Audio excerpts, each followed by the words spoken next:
Okay, real question. What makes a knight dangerous? Because if you think it's the violence, that's not it. Not with Aerion. Here's the clean answer. Aerion is dangerous because he crosses lines, casually, quietly, without anyone stopping him. Not because he can't be stopped, because no one tries. We've barely seen him on screen, just a handful of moments. But in those moments, he does something. He tests the room, and the room fails. People stop talking when he enters. Conversations just cut off mid-sentence. Dunk's answers get shorter. He's not being respectful, he's being careful. Aerion smiles, not after winning something. After nothing happens, no one corrects him, no one pushes back. The episode doesn't slow down for it, doesn't highlight it just moves on. Yeah, that's the problem. So let's actually look at what happens when Aerion shows up. The tourney's crowded, loud, confident, clearly not built for people like Dunk and Egg. It's a space that belongs to lords who know their place in it. Then the Targaryen princes arrive, and the mood just snaps into place. The noise doesn't stop, but it changes, becomes performative, like everyone suddenly remembers they're being watched. It's not dramatic, there's no fanfare, but you feel it. People straighten up. Jokes stop landing the same way. Someone who was mid-story just trails off. Aerion doesn't announce himself. He doesn't need to. He interrupts. He provokes. He speaks like no one in the room has the right to challenge him. And here's the thing. He's right. No one does. There's this early moment, easy to miss if you're not paying attention, where Aerion humiliates someone publicly. Not violently, not illegally, just casually enough that calling it out would make you look like the problem. And the reaction isn't outrage, it's discomfort, awkward laughter, eyes darting away. Oh, that's already bad. Because discomfort is survivable, right? People swallow it, they rationalize it, they tell themselves it's not worth making a scene over something so minor. And Aerion notices that. You can see it in how he relaxes afterward, how his confidence sharpens. He's not performing knighthood, he's performing impunity, seeing how far his name, his status, his certainty will carry him without resistance. What's weird here is the show keeps giving him opportunities to stop, little social off-ramps, moments where most people would ease off, would read the room and dial it back, and he never takes them, not once. This isn't a story about a hot-headed bully losing control. It's about someone who knows exactly where the line is and enjoys standing just past it, just far enough that no one can easily call it out. Whenever Aerion's in the room, people adjust, not emotionally, physically. Conversations stop mid-sentence. People stand straighter. Someone who was joking a second ago just isn't anymore. Aerion doesn't rush anything. He takes his time because no one pressures him to move. He lets the silence build, watches people squirm. He lets silences hang, and someone else always fills them first. Dunk changes immediately. His answers get shorter. He stops volunteering words. He gives Aerion space without meaning to. Yeah, he clocked that immediately. And Egg notices everything. Who looks away first? Who pretends not to hear? Who waits instead of acting? No one interrupts Aerion. They don't confront him. They don't leave either. They wait, and Aerion lets them. Now, context matters here because this era of Westeros is obsessed with appearances, honor, titles, performance, looking like you belong even if you don't. Aerion understands that system better than almost anyone in the room. Better than the people who built it, maybe. He knows which rules are real and which ones are decorative.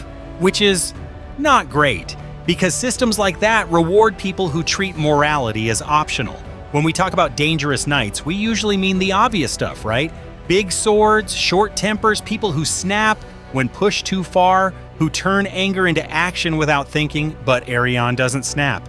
And that's the part that should make you uneasy.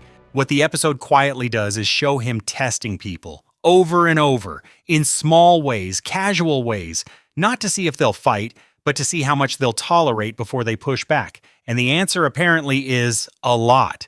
More than should be comfortable. He humiliates someone. Nothing happens. He interrupts. Nothing happens. He takes control of the space, makes people uncomfortable, pushes just far enough, and nothing happens. That's not victory. That's data.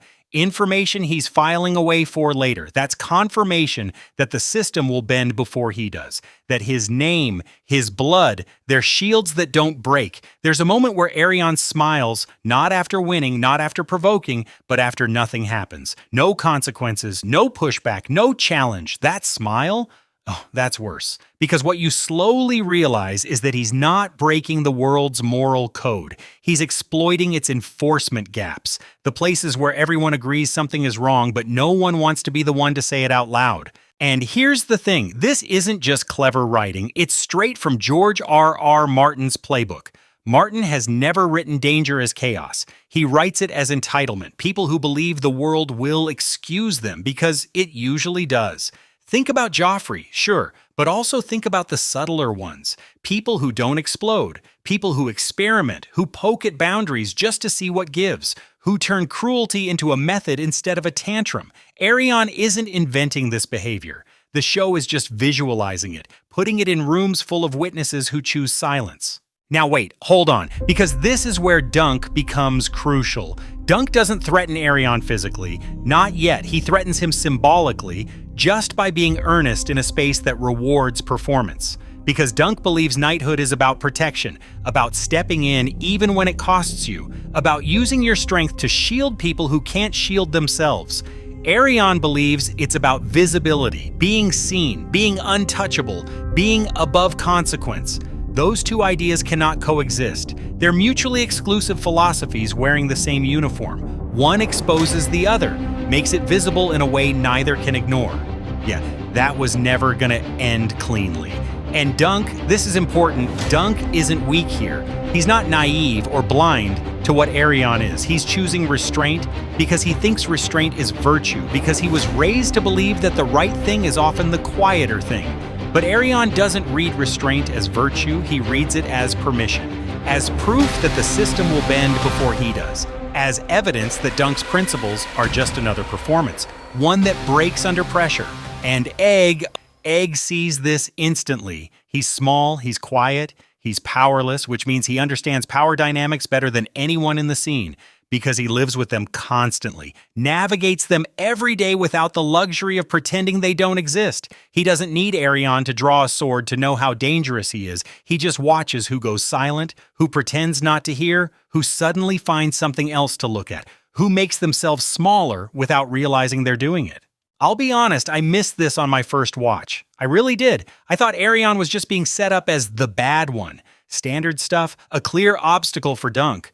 But on rewatch, it hit me how patient he is, how methodical his cruelty feels. Like every move is calculated to teach a lesson, not just to hurt. And patience in Westeros is lethal. It's not dramatic, doesn't make for good songs. It's how systems rot instead of collapse, how injustice becomes infrastructure. Every time Aerion pushes, the world bends around him, just a little, almost politely. People laugh it off.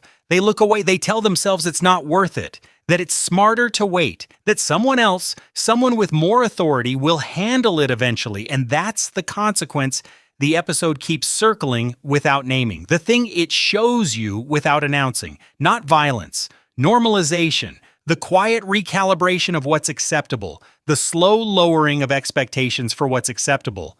By the end of the episode, Dunk has fewer choices than before. The world has gotten smaller for him, more constrained. Aerion has more confidence than before, more proof that his method works, that the system will protect him. No swords crossed, no laws broken, just ground lost, just principles compromised in increments too small to take a stand over any single one. Called it.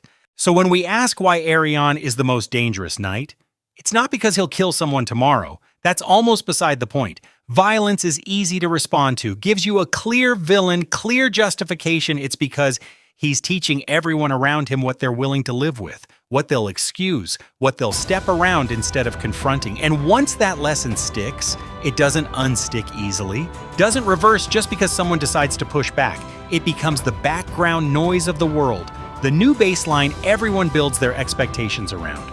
So let's land this without pretending it solves anything. So here's what I want to know.